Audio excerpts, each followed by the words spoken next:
നമസ്കാരം. ലൈവ് വാർത്തയിലേക്ക് സ്വാഗതം. ഞാൻ സംഗീത. പ്രധാന വാർത്തകൾ. താൻ ഉന്നയിച്ച ആരോപണങ്ങളിൽ CBI അന്വേഷണം വേണമെന്ന KP ഗണേഷ് കുമാർ MLA. കേരളത്തിലെ UDF ഭരണത്തിൽ ആരും തൃപ്തരല്ല. സത്യത്തിലേക്കുള്ള വാതിൽ ഉമ്മൻചാണ്ടി കൊട്ടിയടച്ചു. സത്യം തെളിയിക്കാൻ കോടതിയിൽ പോകും. വേണ്ടിവന്നാൽ പ്രധാനമന്ത്രിയെ കാണുമെന്നും ഗണേഷ്. പുനലൂർ താലൂക്ക് ആശുപത്രിയിൽ സർജൻ അടക്കം ഡോക്ടർമാരെ നിയമിക്കണമെന്നാവശ്യപ്പെട്ട് AIYF ആരോഗ്യവകുപ്പ് മന്ത്രിക്ക് സമർപ്പിച്ച നിവേദനത്തിന്മേൽ നടപടിയായതായി AIYF നേതാക്കൾ. വകുപ്പ് സെക്രട്ടറിയെ തുടർ നടപടികൾക്കായി ചുമതലപ്പെടുത്തിയതായി മന്ത്രിയുടെ ഓഫീസിന്റെ രേഖാമൂലമുള്ള അറിയിപ്പ്. തെന്മല ഗ്രാമപഞ്ചായത്ത് ഭരണസമിതിക്കെതിരെ 30-ന് LDF മാർച്ച്. പഞ്ചായത്ത് ഭരണസമിതിയുടെ അഴിമതിക്കും കെടുകാര്യസ്ഥതയ്ക്കുമെതിരെയാണ് പ്രതിഷേധമെന്ന നേതാക്കൾ. LDF പഞ്ചായത്ത് കമ്മിറ്റിയുടെ നേതൃത്വത്തിൽ 29-ന് വാഹന പ്രചരണ ജാഥ. UDF-നെതിരെയും മുഖ്യമന്ത്രിക്കെതിരെയും ശക്തമായ മറുപടികളുമായി ഗണേഷ് കുമാർ. പത്തനാപുരത്ത് വാർത്താലേഖകരോട് സംസാരിക്കുകയായിരുന്നു അദ്ദേഹം. പ്രസക്ത ഭാഗങ്ങൾ. മാധ്യമപ്രവർത്തകരുടെ ചോദ്യങ്ങൾക്ക് മറയില്ലാത്ത മറുപടികൾ നൽകിക്കൊണ്ടായിരുന്നു ഗണേശിന്റെ വാർത്താ സമ്മേളനം. താൻ BJPയിലേക്കോ മറ്റു പാർട്ടികളിലേക്കോ പോകുന്നു എന്ന പ്രചാരണത്തിൽ കഴമ്പില്ല. അഴിമതി ആരോപണം തെളിയിക്കാൻ കോടതിയിൽ പോകും. കോടതി ആവശ്യപ്പെടുന്ന തെളിവുകൾ നൽകും. സത്യത്തിലേക്കുള്ള വാതിൽ ഉമ്മൻചാണ്ടി കൊട്ടിയടയ്ക്കുകയാണ് ചെയ്തത്. താൻ ഉന്നയിച്ച ആരോപണങ്ങളിൽ CBI അന്വേഷണം വേണം. സത്യം തെളിയിക്കാൻ വേണ്ടിവന്നാൽ പ്രധാനമന്ത്രിയെ കാണും. കേരളത്തിലെ UDF ഭരണത്തിൽ ആരും തൃപ്തരല്ല. അഴിമതിക്കെതിരെ തന്നെ ആദ്യം പിന്തുണച്ചത് VS-ഉം പിണറായിയുമാണ്. സുധീരന്റെയും ആന്റണിയുടെയും പിന്തുണ പ്രതീക്ഷിക്കുന്നു. ഇത് മുസ്ലിം ലീഗിനെതിരായ പോരാട്ടമല്ല, മറിച്ച് സത്യത്തിനു വേണ്ടിയുള്ള പോരാട്ടമാണെന്നും ഗണേഷ് പറഞ്ഞു. താങ്കൾ BJPയിലേക്ക് പോകുന്നു, CPM-ലേക്ക് പോകുന്നു, UDF വിടാൻ പോകുന്നു, പലതരത്തിലുള്ള കിംവദന്തികളാണ് പരക്കുന്നത്. അതിന്റെ ഒരു സ്ഥിരീകരണം ഇതിൽ എന്തെങ്കിലും എവിടെയെങ്കിലുമൊക്കെ വാസ്തവമുണ്ട്? അത്തരത്തിൽ ഒരാളോടും ഞാൻ ഫോണിൽ പോലും ബന്ധപ്പെട്ടിട്ടില്ല. എന്നോട് ആരും ബന്ധപ്പെട്ടിട്ടുമില്ല. ഞാൻ സത്യം പറയുന്ന ഒരാളാണെന്ന് നിങ്ങൾ വിശ്വസിക്കണം. കാരണം നിയമസഭയിൽ സത്യമേവ ജയതേ എന്ന് എഴുതി വയ്ക്കുകയും മഹാത്മാഗാന്ധിയുടെ ചിത്രത്തിന്റെ താഴെ നിന്നുകൊണ്ട് കള്ളം പറയുന്ന ആളല്ല ഞാൻ. എന്നെ ഒരാളും ബന്ധപ്പെടുകയോ അത്തരത്തിലൊരു ആലോചന നടക്കുകയോ ചെയ്തിട്ടില്ല. പക്ഷേ ഞാനിപ്പോൾ കേരള കോൺഗ്രസ് B എന്ന രാഷ്ട്രീയ പ്രസ്ഥാനത്തിന്റെ ഒരു പ്രവർത്തകനാണ്. സജീവ അംഗമാണ്, MLA ആണ്.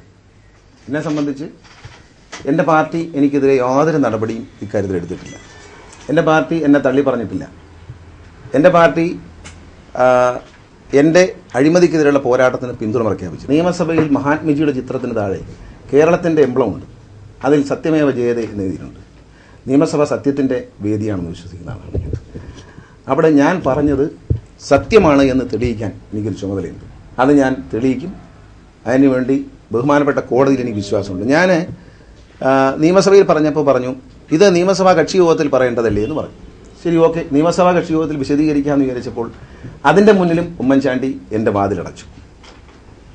ഇനി എനിക്ക് എന്താണ് ഒരു മാർഗം? എനിക്ക് ജനകീയ കോടതിയിൽ പറയാം എന്നൊക്കെ പറയാം. പക്ഷെ ജനങ്ങൾക്ക് ഇതെല്ലാം മനസ്സിലായിട്ടുണ്ട്. ഇനി എനിക്ക് കോടതിയിൽ ബഹുമാനമുണ്ട്, ഇന്ത്യൻ ഭരണഘടനയിൽ വിശ്വാസമുണ്ട്. തീർച്ചയായിട്ടും കോടതിയുടെ മുന്നിലേക്ക് പോകും. പിന്നെ മാത്രമല്ല CBI അന്വേഷണം ഇക്കാര്യത്തിൽ വേണമെന്നാണ് എൻ്റെ അഭിപ്രായം. അതിനുവേണ്ടി ഞാൻ നിയമ വിദഗ്ധരുമായി ആലോചിക്കുന്നുണ്ട്. അതിന് വേണ്ടി വന്നാൽ പ്രധാനമന്ത്രിയെ കണ്ട് എൻ്റെ നിവേദനം ഞാൻ സമർപ്പിക്കുന്നു.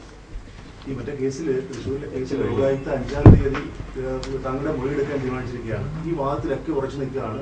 ശക്തമായ മൊഴിയായിട്ട് തീർച്ചയായിട്ടും ബഹുമാനപ്പെട്ട ലോകായുക്തയുടെ നോട്ടീസ് എനിക്ക് കിട്ടിയിട്ടില്ല. പത്രങ്ങളിലൂടെ അറിഞ്ഞതേ ഉള്ളൂ, മാധ്യമങ്ങളിലൂടെയാണ് ഞാൻ അറിഞ്ഞത്. തീർച്ചയായിട്ടും ഞാൻ പറഞ്ഞല്ലോ, കോടതിയെ ഞാൻ അത്യാദരവോടെ ബഹുമാനിക്കുന്നുണ്ട്. എനിക്ക് വിശ്വാസമുണ്ട്. എനിക്കെന്നല്ല, ഇന്ത്യൻ ജനതയ്ക്ക് വിശ്വാസം ബാക്കിയുള്ളത് കോടതിയോട് മാത്രമാണ്. തീർച്ചയായിട്ടും ബഹുമാനപ്പെട്ട കോടതി ക്ഷണിച്ചാൽ കൃത്യമായി അവിടെ എത്തും. എനിക്കറിയാവുന്ന കാര്യങ്ങൾ പറയും. കോടതിയെ ബോധ്യപ്പെടുത്താനുള്ള ചുമതല ഒരു പൗരൻ എന്ന നിലയിൽ എനിക്കുണ്ട്.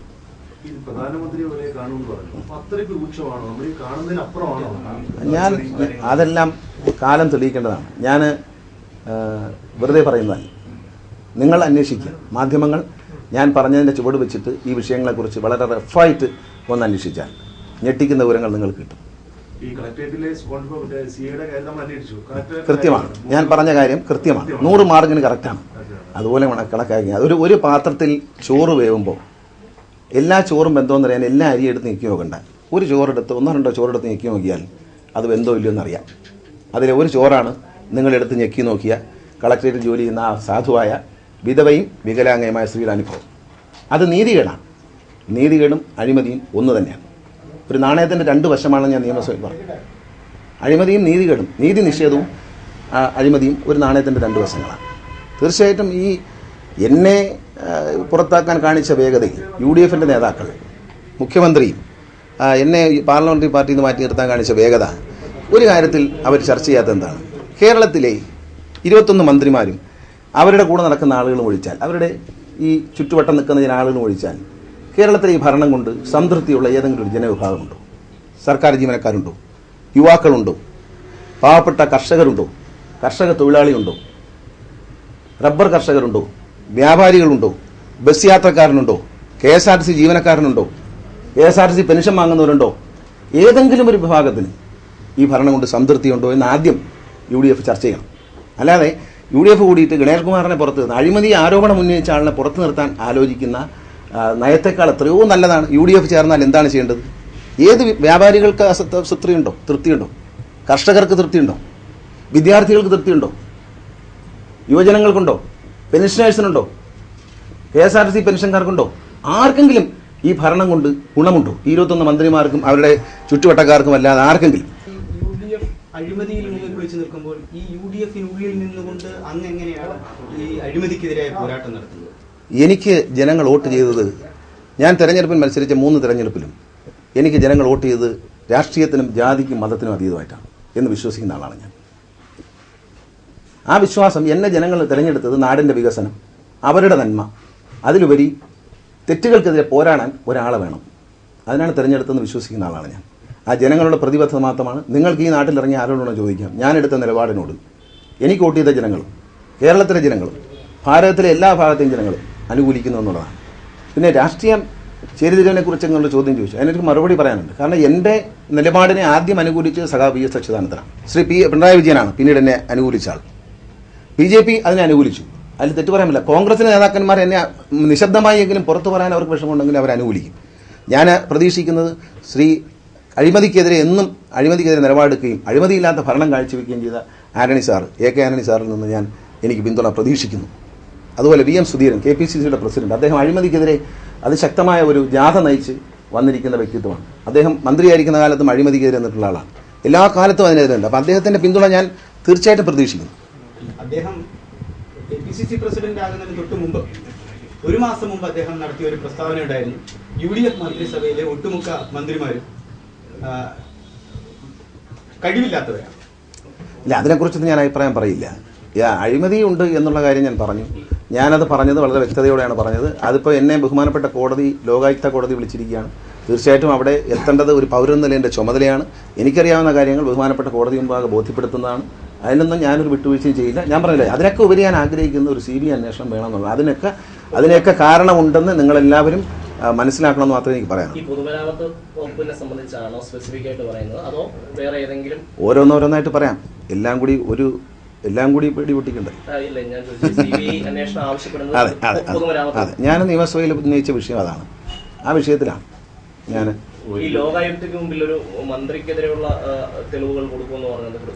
അല്ല, അത് ലോകായുക്തയിൽ നിന്നുള്ള നോട്ടീസ് എനിക്ക് കിട്ടിയിട്ടില്ല. ബഹുമാനപ്പെട്ട ലോകായുക്തയുടെ നോട്ടീസ് കിട്ടുമ്പോൾ അതിനുള്ള നടപടികൾ ഞാൻ പറഞ്ഞില്ലേ, എൻ്റെ കയ്യിലുള്ള രേഖകൾ ഒരു ബഹുമാനപ്പെട്ട കോടതി ചോദിക്കുമ്പോൾ കൊടുക്കാതെ ഒളിച്ചു വയ്ക്കും. ഒരിക്കലും ചെയ്യില്ല. ഞാൻ കുറച്ച് കാര്യങ്ങൾ അറിയിക്കും. ഇതിലൊരു ഇൻവെസ്റ്റിഗേഷനാണ് വേണ്ടത്.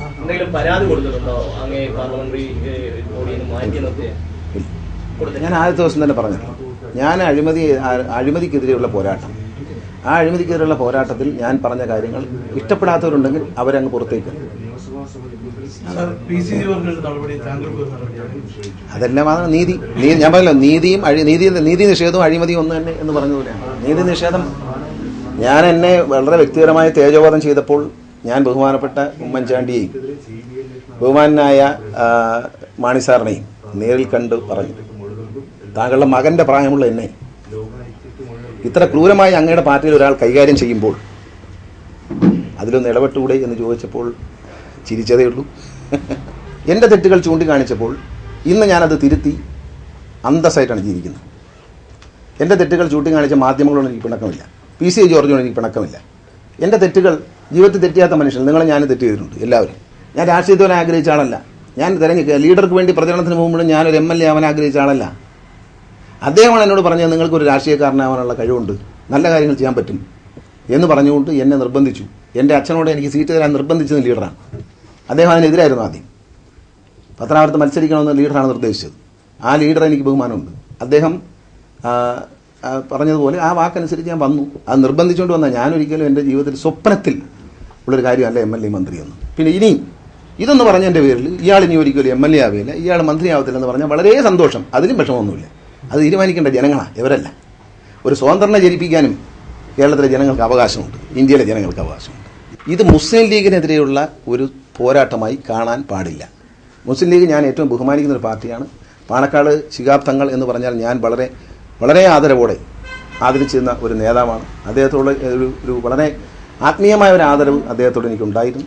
ആ ആദരവ് നിലനിർത്തിക്കൊണ്ട് പറയുന്നു, ഇത് മുസ്ലിം ലീഗിനെതിരെയുള്ള പോരാട്ടമല്ല.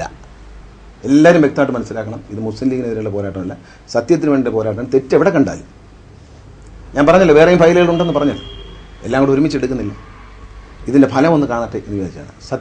സത്യം കാണിച്ചു കൊടുക്കാൻ കഴിയുക എന്നുള്ളത്. News bureau, Pathanapuram.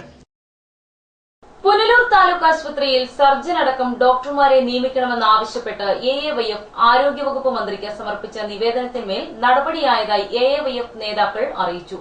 വകുപ്പ് സെക്രട്ടറിയെ തുടർ നടപടികൾക്കായി ചുമതലപ്പെടുത്തിയതായി മന്ത്രിയുടെ ഓഫീസ് രേഖാമൂലം അറിയിച്ചിട്ടുണ്ട്. പുനലൂർ താലൂക്ക് ആശുപത്രി ജില്ലാ ആശുപത്രിയാക്കി ഉയർത്തുക, സർജൻ ഉൾപ്പെടെയുള്ള വിഭാഗങ്ങളിൽ ഡോക്ടർമാരെ നിയമിക്കുക തുടങ്ങിയ ആവശ്യങ്ങൾ ഉന്നയിച്ചാണ് AAYF പുനലൂർ മണ്ഡലം സെക്രട്ടറി VS പ്രവീൺകുമാർ ആരോഗ്യവകുപ്പ് മന്ത്രി VS ശിവകുമാറിന് നിവേദനം നൽകിയത്. നിവേദനത്തിന് മറുപടിയായി വിഷയങ്ങളിൽ തുടർ നടപടികൾ എടുക്കാൻ ആരോഗ്യവകുപ്പ് സെക്രട്ടറിയെ ചുമതലപ്പെടുത്തിയിട്ടുണ്ടെന്ന് വ്യക്തമാക്കിയാണ് മന്ത്രിയുടെ ഓഫീസ് രേഖാമൂലം അറിയിപ്പ് നൽകിയിരിക്കുന്നത്. ബഹുമാനപ്പെട്ട ആരോഗ്യവകുപ്പ് മന്ത്രി ഇവിടെ വന്നപ്പോൾ AAYFന്റെ മണ്ഡലം കമ്മിറ്റി എന്ന നിലയിൽ ഞങ്ങളൊരു നിവേദനം കൊടുത്തിരുന്നു.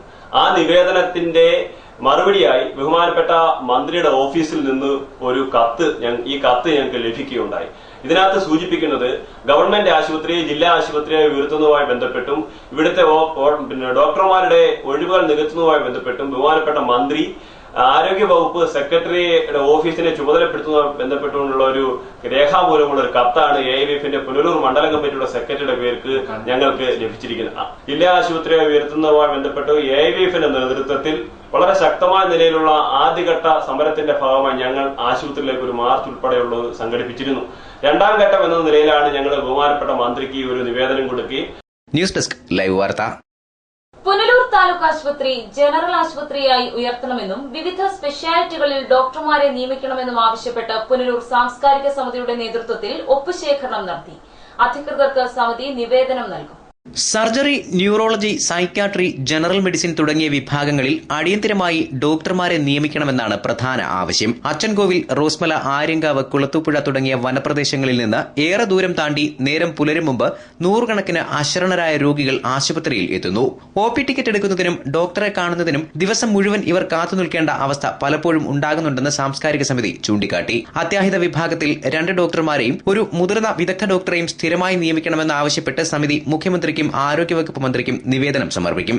ഡോക്ടർമാരുടെ അഭാവം, പല ഡിപ്പാർട്ട്മെന്റിലും ഡോക്ടർമാരുടെ അഭാവം കൊണ്ട് നട്ടം തിരികെയാണ് ഇത്രയും നല്ല ഒരു താലൂക്ക് ആശുപത്രി. ബഹുമാനപ്പെട്ട മുഖ്യമന്ത്രിക്കും അതുപോലെ തന്നെ ആരോഗ്യവകുപ്പ് മന്ത്രിക്കും ബന്ധപ്പെട്ട ഉദ്യോഗസ്ഥന്മാർക്കും അധികാരവർഗത്തിന്റെ കണ്ണു തുറപ്പിക്കാൻ വേണ്ടി പുനലൂരിലെ എല്ലാ ജനവിഭാഗങ്ങളും വ്യാഴാഴ്ച രാവിലെ 8 മണിയോടെ താലൂക്ക് ആശുപത്രി അങ്കണത്തിൽ ചേർന്ന ചടങ്ങിൽ പുനലൂർ സാംസ്കാരിക സമിതി അധ്യക്ഷനും ചലച്ചിത്ര സംവിധായകനുമായ MA നിഷാദ് ആദ്യ ഒപ്പിട്ടു.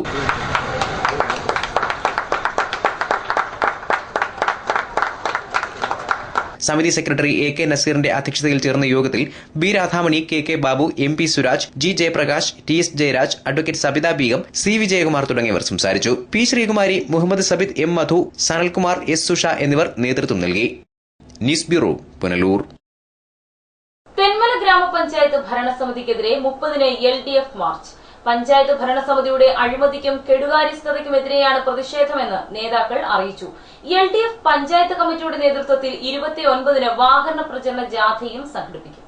യാതൊരു മാനദണ്ഡവുമില്ലാതെ കെട്ടിട നികുതി വർദ്ധിപ്പിച്ചു. തെന്മല പഞ്ചായത്തിൽ വികസന സെമിനാർ ചേർന്നപ്പോൾ മറ്റ് രാഷ്ട്രീയ കക്ഷികളെ അറിയിക്കാതെ കോൺഗ്രസ് നേതാക്കളെ മാത്രം അറിയിച്ചു. പഞ്ചായത്തിൽ നടക്കുന്ന നിർമ്മാണ പ്രവർത്തനങ്ങളിൽ ഗുണനിലവാരമില്ലാത്ത സിമന്റ് ഉപയോഗിക്കുന്നു, ഗുണനിലവാരം പാലിക്കാൻ മതിയായ അളവിൽ നിർമ്മാണ സാമഗ്രികൾ ഉപയോഗിക്കുന്നില്ല തുടങ്ങിയവയാണ് പ്രധാന ആരോപണങ്ങൾ. നിലവാരം കുറഞ്ഞ സാമഗ്രികൾ ഉപയോഗിക്കുന്നതിലൂടെ ലാഭിക്കുന്ന പണത്തിന്റെ വിഹിതം പഞ്ചായത്ത് പ്രസിഡന്റ് പഞ്ചായത്ത് അംഗങ്ങൾക്കും വീതിച്ചു നൽകുന്നതായും LDF ആരോപിക്കുന്നു.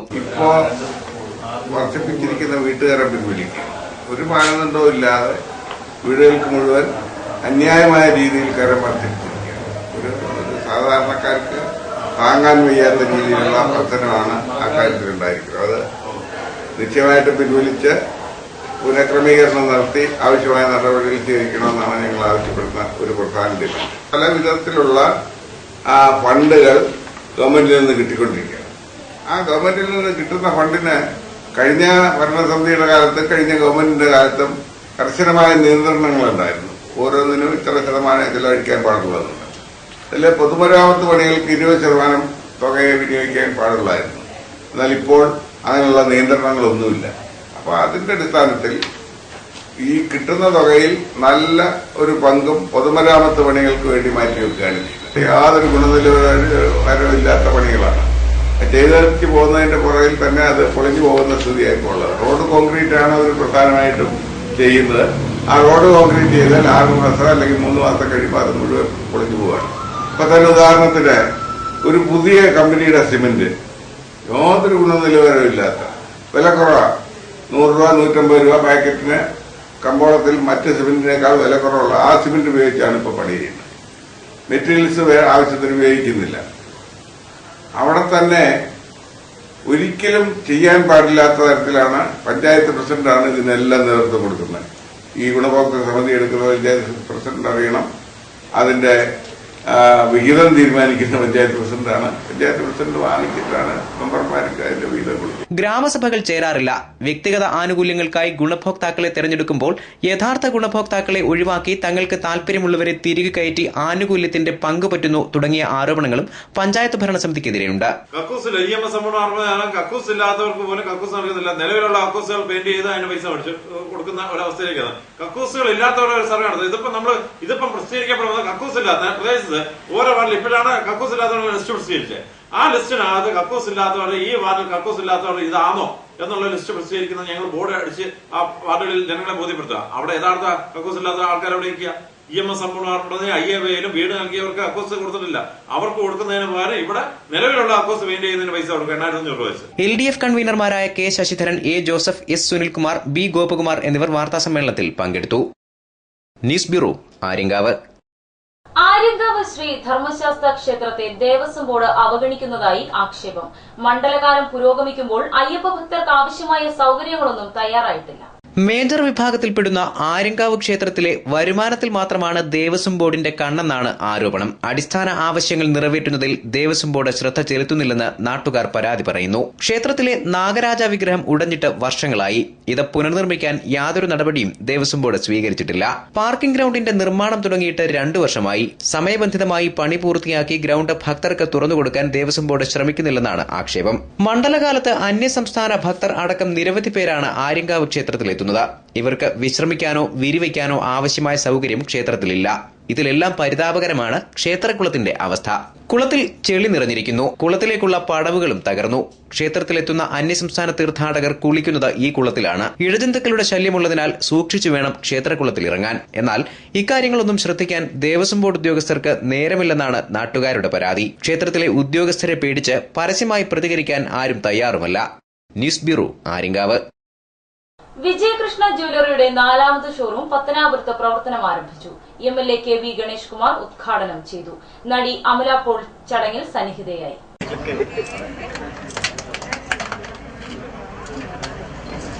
പത്തനാപുരം ടൌണിൽ ബാബാ സാഹിബ് സ്ക്വയറിലാണ് വിജയകൃഷ്ണ ജ്വല്ലറിയുടെ 4ാമത് ഷോറൂം പ്രവർത്തനം ആരംഭിച്ചത്. KLDC ചെയർമാൻ ബെന്നി കക്കാട്, ജില്ലാ പഞ്ചായത്ത് അംഗം Latha C Nair, block panchayat president Asha Sasidharan, Gandhibhavan secretary Punalur Somarajan, മാധ്യമപ്രവർത്തകൻ പ്രദീപ് ഗുരുകുലം, വാർഡ് മെമ്പർ രാജ് പ്രകാശ്, മുൻ ഗ്രാമപഞ്ചായത്ത് അംഗം B ദസ്തഗീർ സാഹിബ് തുടങ്ങിയവർ ആശംസകൾ അർപ്പിച്ചു. ജ്വല്ലറി ഉടമ വിജയകൃഷ്ണൻ നന്ദി പ്രകാശിപ്പിച്ചു.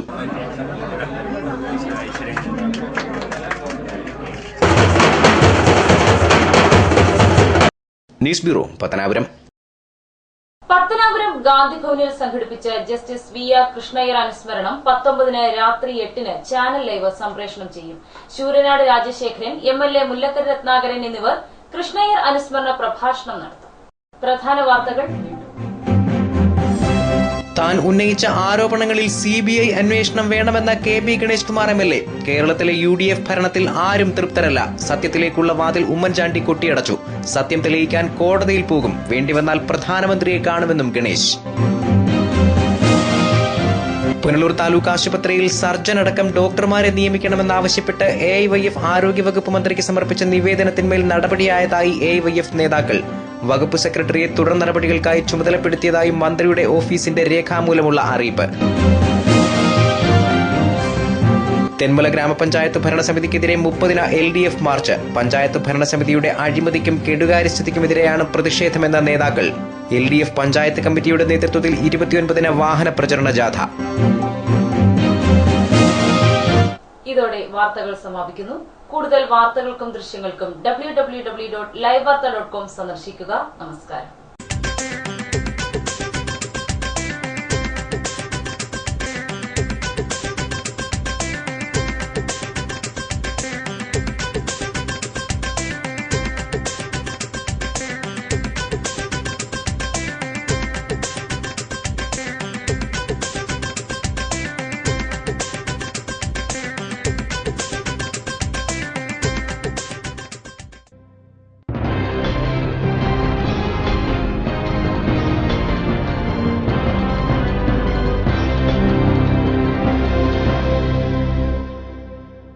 ലൈവ് വാർത്ത നിങ്ങൾക്കായി അവതരിപ്പിച്ചത് Deva star homes Punalur. Best quality is our responsibility. Vijayakrishna jewellers BIS 916 സ്വർണ്ണാഭരണങ്ങളുടെ exclusive showroom. Sreevinayaka physiotherapy centre Anchal, a complete physiotherapy centre. Elegant events and caterers Pathanapuram. Thottukadavil traders main road Punalur. Palathra fashion jewellers as pure as your love. Kadavil Babu and company. RK sarees and men's pride Punalur. Fathin biryani store, caterers and event management Punalur. Idimannickal jewellery അതാ ബുദ്ധി. Sun city gold park Pathanapuram.